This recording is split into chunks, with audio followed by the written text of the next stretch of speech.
السلام علیکم ورحمۃ اللہ وبرکاتہ۔ امید کرتا ہوں کہ آپ سب لوگ خیر و عافیت سے ہوں گے۔ آج انشاءاللہ میں اس ویڈیو کے اندر کچھ شب برات کے بارے میں بتانے آیا ہوں۔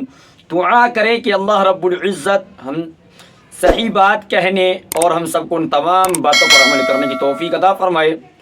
اور جو حضرات اس چینل پر سب سے پہلے آئے ہیں ان سے میری درخواست یہ ہے کہ وہ اس چینل کو ضرور سبسکرائب کریں تاکہ نئی آنے والی ویڈیو آپ کو سب سے پہلے ملتی رہے۔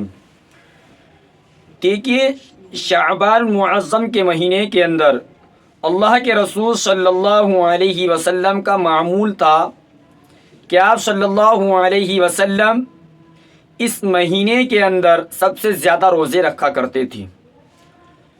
صحابہ رضی اللہ تعالیٰ عنہم اجمعین نے عرض کیا، رسول اللہ صلی اللہ علیہ وسلم آپ اس شعبان کے مہینے میں سب سے زیادہ روزے کیوں رکھتے ہیں؟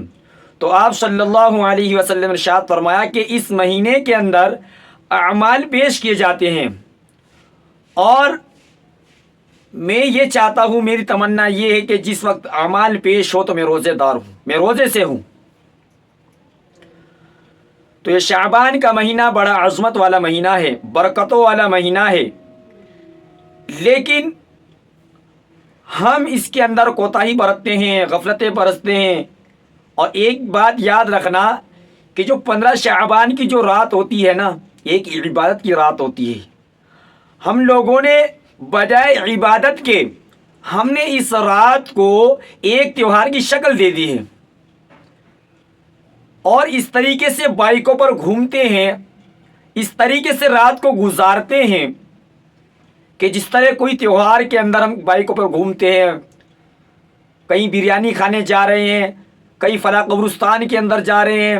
بہت سارے حضرات نے تو قبرستان جانا اپنے اوپر فرض سمجھ لیا ہے کہ اگر میں قبرستان نہیں گیا تو پتہ نہیں کیا ہو جائے گا۔ ہمیں سب سے پہلے اپنے علماء کرام سے پوچھنا چاہیے، اپنے ائمہ حضرات سے معلوم کرنا چاہیے کہ اللہ کے رسول صلی اللہ علیہ وسلم اس رات میں قبرستان گئے، کیسے گئے اور کتنی مرتبہ گئے زندگی کے اندر۔ صرف ایک مرتبہ اللہ کے رسول صلی اللہ علیہ وسلم اس رات قبرستان گئے ہیں، اور وہ بھی ایسے ٹائم پر گئے کہ جب پوری دنیا سو رہی ہے۔ اور آج ہمارا جو قبرستان جانا ہے وہ جماعتوں کی شکل میں جانا ہے، یہ طریقہ ٹھیک نہیں ہے۔ ہمیں چاہیے کہ ہم تنہائیوں کو اختیار کریں، تنہائی میں، خلوت میں ہم اللہ سے سامنے گڑ گڑائیں، نوافل پڑھیں، تلاوت کلام اللہ کریں، ذکر اللہ کریں، لیکن تنہائی کو اختیار کریں۔ ہمارے گھر کی خواتین بھی کیا کرتی ہیں کہ اپنی آس پڑوس کی 6-7 لڑکیاں مل کے یا اس سے زیادہ مل کر اس میں ہنسی بھی چل رہی ہے، اس میں مذاق بھی ہو رہا ہے، اس میں باتیں بھی ہو رہی ہیں، اس میں غفلتیں بھی ہو رہی ہیں، تمام تر اس میں کام ہو رہے ہیں اور عبادت بھی ہو رہی ہے۔ یہ کیسی عبادت ہے؟ اب آپ مجھے بتائیے کہ اگر آپ کو کسی انسان سے پرسنل کوئی بات کرنی ہے تو آپ اس کو تنہائی میں لے آ کر، اس کو اکیلے میں لے جا کر آپ اس سے بات چیت شروع کرو گے۔ اور آج ہم اللہ سے بات کرنے کے لیے کتنے لوگوں کو جمع کر لیتے ہیں؟ جو سجدے کا جو مزہ ہے، جو رکوع کا جو مزہ ہے، جو عبادت کرنے کا جو مزہ ہے، وہ تنہائیوں کے اندر مزہ ہے۔ عبادت ایسی ہونی چاہیے کہ آپ ہو اور اللہ ہو، ان کے علاوہ کوئی نہ ہو، پھر دیکھنا آپ کی عبادت کی لذت، آپ کی عبادت کے اندر مزہ، اور دعا کتنی جلدی قبول اور رنگ لے کر آئے گی آپ کی عبادت۔ تو اسی لیے ہمیں تنہائیوں میں جا کر عبادت کرنی ہے، اخلاص کے ساتھ عبادت کرنی ہے۔ اور کچھ بندے ایسے ہیں کہ اس رات مغفرت سے محروم رہتے ہیں، کہ اس رات مغفرت سے محروم رہتے ہیں وہ شخص۔ ابھی بتاؤں گا میں کون کون سے وہ شخص ہیں جو اس رات میں مغفرت سے محروم رہتے ہیں۔ کہ اللہ تبارک و تعالی غروب آفتاب سے لے کر صبح صادق تک یہ ندا لگاتے ہیں کہ ہے کوئی مغفرت طلب کرنے والا کہ جس کی میں مغفرت کر دوں، ہے کوئی رزق طلب کرنے والا کہ جس کے میں رزق میں برکت عطا فرماؤں، ہے کوئی مصیبت زدہ جو جس کی مصیبت کو دور کر دوں؟ ہے کوئی بیمار جس کو میں شفا عطا فرما دوں؟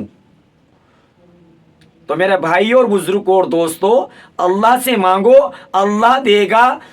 کسی اور کیا آپ سوال نہ کیا کرو، جو سوال پیش کرنا ہے وہ اللہ کے سامنے کرنا ہے، اللہ ہی اس کو پورا کرے گا۔ اگر کوئی مصیبت ہے، اللہ کے علاوہ اس مصیبت سے کوئی ٹال نہیں سکتا۔ بیمار ہے، اللہ کے علاوہ کوئی ڈاکٹر شفا نہیں عطا کر سکتا۔ ڈاکٹر صرف آپ کو دوائی دے سکتا ہے، نسخہ دے سکتا ہے، لیکن شفا اس دوائی کے اندر اللہ ہی ڈالے گا۔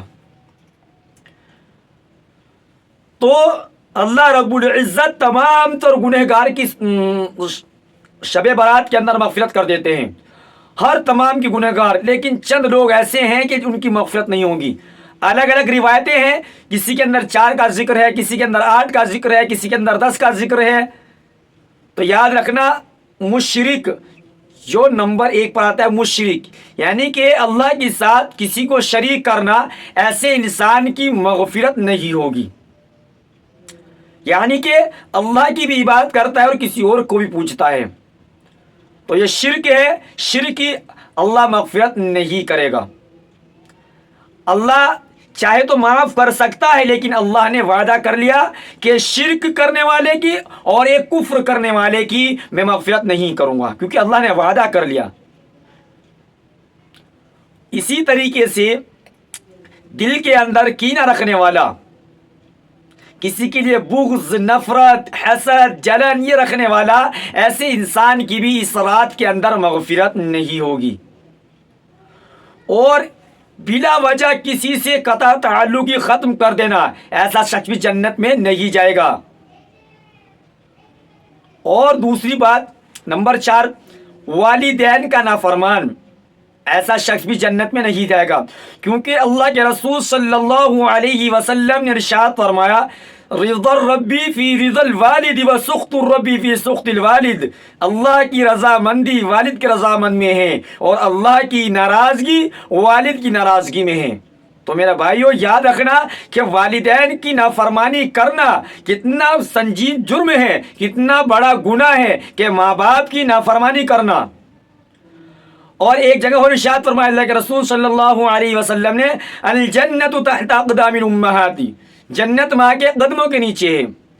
اب ایک صحابہ رضی اللہ تعالیٰ عنہ نے عرض کیا، رسول اللہ صلی اللہ علیہ وسلم میرے اوپر سب سے زیادہ حق کس کا ہے؟ تو فرمایا تیری ماں کا۔ دوبارہ پھر پوچھا کہ اللہ کے رسول صلی اللہ علیہ وسلم میرے اوپر سب سے زیادہ حق کس کا ہے؟ کہ تیری ماں کا۔ تیسری مرتبہ پھر پوچھا کہ اللہ کے رسول صلی اللہ علیہ وسلم میرے اوپر سب سے زیادہ کس کا حق ہے؟ کہ تیری ماں کا۔ چوتھی مرتبہ پوچھا کہ اللہ کے رسول صلی اللہ علیہ وسلم میرے اوپر سب سے زیادہ حق کس کا ہے؟ کہ تیرے باپ کا۔ اب آپ ایک بات یاد رکھنا کہ جب ایک مرتبہ باپ کے ناراض کرنے پر اللہ خود ناراض ہو رہا، اور ماں کا جب 3 مرتبہ درجہ دیا تو اس کو ہم ناراض کریں گے تو اللہ کتنا ناراض ہوگا، ذرا سوچ بیٹھ کے۔ اگر خدا کے واسطے ان گناہوں کے اندر اگر ملوث ہیں تو خدا کے واسطے آج ہی اس گناہوں سے توبہ کریں، کیونکہ اللہ رب العزت بہت بڑا غفور الرحیم ہے۔ وہ بادشاہوں کا بادشاہ ہے، وہ شہنشاہوں کا شہنشاہ ہے، وہ مالکوں کا مالک ہے، وہ ضرور آپ کو معاف کرے گا۔ اللہ کا ڈر پیدا کر کے اور اخلاص کے ساتھ اللہ کے سامنے دعا کریں اور آنسو نکالیں، اللہ کے ڈر کے ساتھ ساتھ آنسو اللہ کے سامنے بہائیں، تو انشاءاللہ آپ کا یہ اگر اللہ کا خوف کی بنا پر ایک آنسو گرے گا، وہ قطرہ زمین پہ گرنے سے پہلے اللہ رب العزت تمام تر گناہوں کو معاف فرما دے گا۔ اسی طریقے سے جو اپنا پائجامہ، جو اپنی لنگی، جو اپنی یہ جو پینٹ ہوتی ہے یہ ٹخنوں سے نیچے کرے گا، صرف مرد حضرات سے بات کر رہا ہوں، جو ٹخنوں سے نیچے کرے گا اس کی بھی اس رات میں مغفرت نہیں ہے۔ مسلسل شراب پینے والا، شراب کا عادی، اس رات کے اندر نہیں بخشا جائے گا۔ اگر کوئی شراب کا عادی ہے تو خدا کے واسطے آج ہی اس رات اللہ سے توبہ استغفار کریں تاکہ آپ کی مغفرت ہو سکے۔ زنا کرنے والا اس رات میں نہیں بخشا جائے گا۔ بدکار عورت اس رات کے اندر نہیں بخشی جائے گی جب تک کہ وہ اس جرم سے، اس گناہ سے وہ توبہ نہ کر لے۔ میرے بھائیوں، آج ہم نے ان بڑے بڑے گناہوں کو ایک ہنسی اور مذاق بنا رکھا ہے. کسی کی غیبت کرنا، کسی سے تعلق ختم کرنا، ماں باپ کی نافرمانی کرنا، ٹخنوں سے نیچے پاجامہ لٹکانا، یہ ہم نے تمام تر مذاق لے لیا ان چیزوں کے بارے میں. اور حالانکہ اگر حدیث کھول کے دیکھی جائے، اگر ہم قرآن اور حدیث کی طرف دیکھیں تو یہ چھوٹے گناہ نہیں ہیں، بڑے بڑے گناہ ہی ہیں. تو ہمیں ان تمام تر باتوں سے بچنا پڑے گا. اور ایک بات اور بتا دوں کہ شب برات ایک عبادت کی رات ہے، اور اگلے دن کا روزہ یہ رکھنا مستحب عمل ہے اور رکھنا چاہیے، کیونکہ پورا سال ہمیں ٹائم نہیں ملتا کہ ہم نفل روزہ رکھیں. لیکن نیت کو چینج کر کے رکھیں. کیا نیت کرنی ہے؟ کہ اللہ کے رسول صلی اللہ علیہ وسلم ہر ماہ کے اندر 3 روزے رکھا کرتے تھے، 13، 14، 15، اور اس میں 15 تاریخ بھی آ رہی. تو اللہ کے رسول صلی اللہ علیہ وسلم ہر مہینے 3 روزے رکھا کرتے تھے. چونکہ 15 شعبان ہے اور ہم بھی اس ارادے سے یہ روزہ رکھ رہے ہیں. اور اس رات کے اندر آتش بازی کرنا یہ بھی صحیح نہیں ہے، شریعت کے خلاف ہے. یہ آتش بازی، ڈھول بیان یا پٹاخے چھٹانا، سڑکوں پر ٹائم کو برباد کرنا. ایک بات میں چھوٹی سی عرض کرتا چلوں بس، اگر آپ قرآن نہ پڑھیں، اگر آپ نماز نہ پڑھیں، اگر آپ نوافل کا اہتمام نہ کریں اس رات کے اندر، اگر آپ جاگ نہیں سکتے تو اس کا بہتر طریقہ تو یہ ہے کہ آپ عشاء کی نماز پڑھیں اور پڑھ کر سو جائیں، تاکہ آپ ان تمام خرافات سے بچ سکو. ان تمام خرافات سے بچ سکو، پڑھ کے سو جاؤ بس. اور آخری تہائی حصہ جو ہے آپ اس کے اندر اٹھ کر تھوڑی سی عبادت کر لیں، چاہے 2 رکعت نفل ہی پڑھ کر آپ اللہ سے دعا کر لیں. اللہ سے دعا کریں کہ اللہ میں نے جو مانگا، جس گناہ کے اندر ملوث ہوں، مجھے اس گناہ سے بچا لے. اللہ ہی بچا سکتا ہے. مانگنا آپ کا کام، ہدایت دینا اللہ کا کام، لیکن بندے کی کوشش تو ہونی چاہیے. اور ہو سکے صلاۃ التسبیح کا اہتمام کریں. تو صلاۃ التسبیح کا میں انشاءاللہ طریقہ آپ کو بتاتا ہوں کہ صلاۃ التسبیح کا طریقہ کیا ہے، کس طریقے سے نیت بنتی ہے اس کی، اور کس طریقے سے ہمیں عبادت کرنی چاہیے. یہ تو میں نے آپ کو بتا دیا کہ تنہائی اختیار کر کے ہمیں عبادت کرنی ہے، چاہے تھوڑی ہو چاہے زیادہ ہو.